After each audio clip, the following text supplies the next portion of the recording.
হয়েছে। শুক্রবার ৩১ ডিসেম্বর মহিলা দলের কেন্দ্রীয় সভাপতি আফরোজা আব্বাস ও সাধারণ সম্পাদক সুলতানা আহমেদ স্বাক্ষরিত সংবাদ বিজ্ঞপ্তিতে এ তথ্য জানানো হয়। বিজ্ঞপ্তিতে বলা হয়, শিরিন জামানকে সভাপতি ও মধুমিতাকে সাধারণ সম্পাদক করে জাতীয়তাবাদী মহিলা দল নড়াইল জেলা শাখার ১১৪ সদস্য বিশিষ্ট পূর্ণাঙ্গ কার্যকরী কমিটি অনুমোদন করা হয়েছে।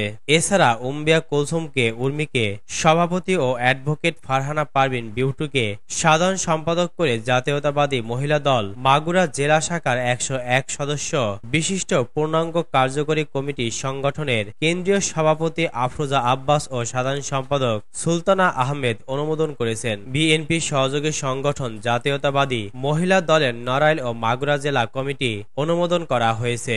শুক্রবার ৩১ ডিসেম্বর মহিলা দলের কেন্দ্রীয় সভাপতি আফরোজা আব্বাস ও সাধারণ সম্পাদক সুলতানা আহমেদ স্বাক্ষরিত সংবাদ বিজ্ঞপ্তিতে এ তথ্য জানানো হয়। বিজ্ঞপ্তিতে বলা হয়, শিরিন জামানকে সভাপতি ও মধুমিতাকে সাধারণ সম্পাদক করে জাতীয়তাবাদী মহিলা দল নড়াইল জেলা শাখার ১১৪ সদস্য বিশিষ্ট পূর্ণাঙ্গ কার্যকরী কমিটি অনুমোদন করা হয়েছে। এছাড়া উম্বিয়া কুলসুম উর্মিকে সভাপতি ও অ্যাডভোকেট ফারহানা পারভিন বিউটিকে সাধারণ সম্পাদক করে জাতীয়তাবাদী মহিলা দল মাগুরা জেলা শাখার ১০১ সদস্য বিশিষ্ট পূর্ণাঙ্গ কার্যকরী কমিটি সংগঠনের কেন্দ্রীয় সভাপতি আফরোজা আব্বাস ও সাধারণ সম্পাদক সুলতানা আহমেদ অনুমোদন করেছেন। বিএনপি সহযোগী সংগঠন জাতীয়তাবাদী মহিলা দলের নড়াইল ও মাগুরা জেলা কমিটি অনুমোদন করা হয়েছে।